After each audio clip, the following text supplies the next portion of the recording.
IVF treatments పై 20,000 discount. Doctor consultation మరియు ultrasound scan ను ఉచితంగా అందిస్తున్నారు. 49 అంటే సంతానం, 49 అంటే సంతోషం. నమస్కారం అండి, మీ పేరు?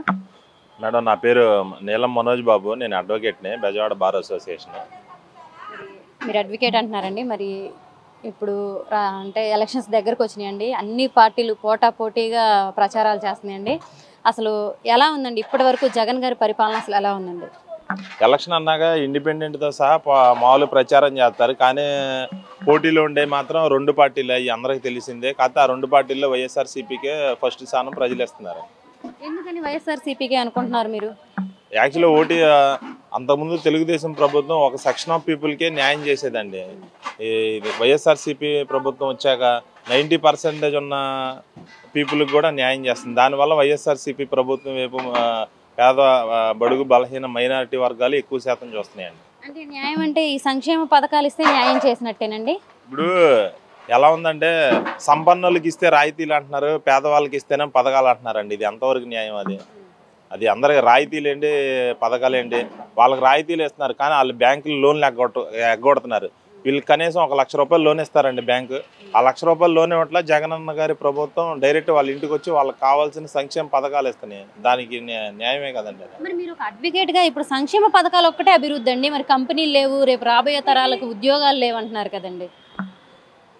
ఎందుకు ఉద్యోగాలు లేవండి? సచివాలయ ఉద్యోగాలు ఇచ్చారు, వాలంటీర్ వ్యవస్థ ఉన్నారు, ప్రతి ఇంటికి ఎంత ఉంది. ఇప్పుడు ప్రతి ఒక్కళ్ళు చదువుకుంటున్నారు, కానీ ఆ చదువుకున్నా కానీ మీరు ఉద్యోగాలు అంతకుముందు కూడా హైదరాబాదు, బెంగళూరు, నాది MBA అయిపోయిన తర్వాత కూడా చాలామంది ఇక్కడ ఎవరు లేరు. హైదరాబాదు, బెంగళూరు, ముంబై అటు వెళ్ళేవాళ్ళు. అప్పటి తెలుగుదేశం ప్రభుత్వంలో కూడా 2014 ఆ టైంలో కూడా ఏంటంటే క్యాపిటల్ అంటే క్యాపిటల్ అంటున్నారు. ఇప్పుడు క్యాపిటల్ ఎవరికి అవసరం అండి? అక్కడ ఎవరికి భూమి ఉంది? నాకుందా భూమి? లేకపోతే పేదవాడికి ఏమైనా ఉండిద్దా భూమి? ఇది అందరికీ ఉపయోగమైనది చూసుకోవాలి. కానీ అంటే అప్పట్లో అనుకునేవాళ్ళు అది వారం దాటిన తర్వాత ప్రతి సంవత్సరం 3 పంటలు 6 పంటలు పండే అంట. అది తీసేసి వేసారు. ఎవరికి ఉపయోగం అయ్యింది? కానీ రాజధాని కావాలని కూడా అంటున్నారు కదండి. అంటే మన పిల్లల్ని ఇప్పుడు స్కూల్లో పిల్లల్ని అడుగుతారు మీ క్యాపిటల్ ఏదని, కానీ మన పిల్లలు చెప్పలేకపోతున్నారు అని చెప్పేసి కూడా అంటున్నారు కదండి. 3 రాజధానుల పేరుతోటి 3 ముక్కలు ఆట ఆడారు ప్రజలతోటి అని చెప్పేసి అంటున్నారు కదండి. అది క్యాపిటల్ అనేది ఒక అడగడానికి కాదు కదండి. ఇప్పుడు ఇక్కడ ఉండేవాడి సంక్షేమం ఇవన్నీ చూసుకోవాలి, కానీ క్యాపిటల్ అనేది వస్తుంది. యాక్చువల్గా 2 సంవత్సరాలు కరోనా టైంలోనే పోయింది మనకి. ఆ 2 సంవత్సరాలు కరోనా టైంలో పోయేసరికి వాళ్ళు మళ్ళీ ఊపిరి పీల్చుకొని మళ్ళీ వాళ్ళు ఇప్పుడు జగన్ గారి ప్రభుత్వం ఎన్ని సంవత్సరాలు చేసింది? 3 ఇయర్స్. 2 ఇయర్స్ కరోనాలో పోయింది.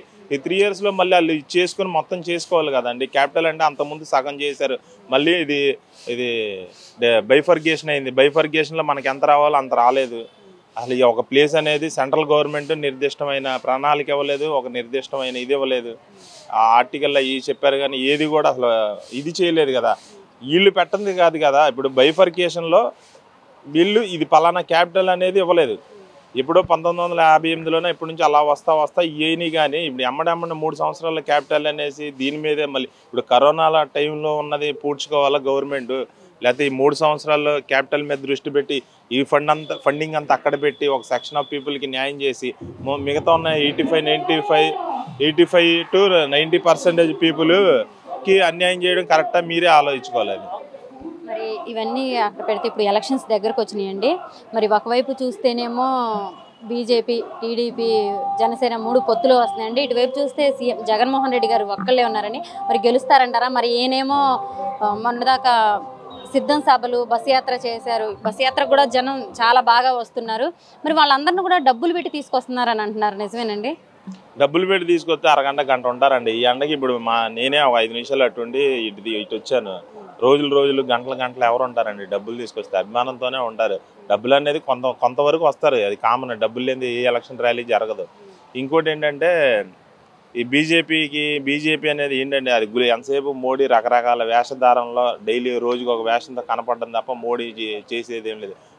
ఒక మణిపూర్ ఇలాంటి అవ్వడం తప్పితే బీజేపీతో ఇదేమీ లేదు. మరి గతంలో ఆయన పాదయాత్ర చేసినప్పుడు నవరత్నాలని హామీలు ఇచ్చారండి, అవన్నీ నెరవేర్చారంటారా? పేద ప్రజలందరికీ నెరవేర్చారు కాబట్టి ఈరోజు అందరూ భయపడుతున్నారండి. ఇప్పుడు వాళ్ళు నెరవేర్చలేదు, సరే వాళ్ళు సింగిల్గా మరి పోటీ చేయొచ్చుగా, పొత్తు లేకుండా మామూలు పోటీ చేయొచ్చుగా, నెరవేర్చలేదు. వీళ్ళు ఎవరికాళ్ళు విడిగా వచ్చి తర్వాత పంచుకోవచ్చు కదా. నెరవేర్చారు కాబట్టి ప్రజల్లోకి రాగలుగుతున్నారు. అంతే కదండి. మరి ఈసారి ఎలాగైనా సరే జగన్మోహన్ రెడ్డి గారిని ఓడించాలని పవన్ కళ్యాణ్ గారు కూడా చాలా గట్టిగా ఆయన అసలు నాకు సీఎం పదవే వద్దు, నాకు జగన్మోహన్ రెడ్డిని గద్దె దించడమే నా లక్ష్యం అంటున్నారు కదండి. ఏమంటే రాజకీయాల్లోకి అది అత్యంత హాస్యాస్పదం అన్నమాట పవన్ కళ్యాణ్ చెప్పేది. ఎందుకంటే ఒక రాజకీయాల్లోకి నేను వచ్చాను అనుకోండి, ఒక పదవి ఏదో దాని మీద ఒక యాంబిషన్ మీద ఏం మీద వస్తారు ఎవరైనా. ఏమీ లేకుండా వచ్చేదానికి స్వచ్ఛంద సంస్థ ఏదో ఒకటి పెట్టుకోవచ్చు కదా. ఇది వ్యక్తిగత కక్షపూరితంగా జనాలు అనుకుంటున్నారు తప్పితే ఇప్పుడు రాజకీయాల్లో ఎందుకు వస్తారు, ఏదో పదవి పొందడానికో లేదో ఇది ఒక హైరార్కీ సిస్టంలో పైకి వెళ్ళడానికి చూస్తారు. ఏమీ లేకుండా నేను ఆన్లోడించడానికి వచ్చి వెళ్ళోడించడానికి వచ్చి అది ఇది అంటున్నారు. జనాల్లో ఉన్న నాణ్యం ఏంటంటే వీళ్ళందరూ కలిసి ఎంతైనా పోగేసుకొని ఏదైనా చేసి జగన్మోహన్ రెడ్డి గారిని హతమార్చాలని కూడా ప్రయత్నిస్తున్నారని జనాల్లో టాక్. మరి పవన్ కళ్యాణ్ గారు పిఠాపురం నుంచి పోటీ చేస్తున్నారండి. అక్కడ వంగ గీతా గారు వైసీపీ నుంచి పోటీ చేస్తున్నారు. మరి పవన్ కళ్యాణ్ గారికి బుల్లితెర నుంచి సినీ ఇండస్ట్రీ నుంచి ఎంతోమంది వచ్చి క్యాంపెయినింగ్ చేస్తున్నారండి, అంటే జనాలు ప్రచారం చేస్తున్నారండి. మీకు మంచి రోడ్లు కావాలంటే, మీ పిల్లలకు మంచి భవిష్యత్తు కావాలంటే ఈసారి పవన్ కళ్యాణ్ గారిని గెలిపించమంటున్నారండి. దాన్ని ఎలా చూడొచ్చు? వాళ్ళు ముందే వచ్చే వాళ్ళందరికీ ఇక్కడ ఓటు లేదు, వాళ్ళందరూ హైదరాబాద్లో ఓట్లు. ఇక్కడ ఉన్న ఓటు ఉన్న వాళ్ళ గురించి మాట్లాడితే వాళ్ళే చెప్తారు. ఆ స్టార్ క్యాంపెయినర్లు వచ్చినా ఎవరు వచ్చినా హైదరాబాద్ కదా, వాళ్ళ ఓటు మొత్తం ఉంది. వాళ్ళు అక్కడ వేసుకుంటున్నారు. ప్రతి ఛానల్లో చూస్తున్నాం. మన వాళ్ళు ఓటేయగల ఇలా చూపిస్తారు.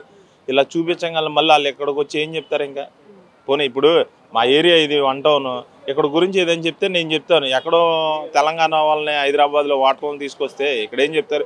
ఒకవేళ వాళ్ళు గెలిచిన ఇక్కడ ఉండరు కదా, మళ్ళీ వెళ్ళిపోతారు. ఇక్కడ ఎవరినో ఒకళ్ళని మేనేజర్లను పెడతారు, లేకపోతే వాళ్ళ కింద అసిస్టెంట్లు పెడతారు. అసిస్టెంట్లు అంటే ప్రజల్లో ఎవరైనా ప్రజల పక్షాన ప్రజలతో పాటు ఉండే వాళ్ళని గెలిపించాలని నేను కోరుకుంటున్నాను.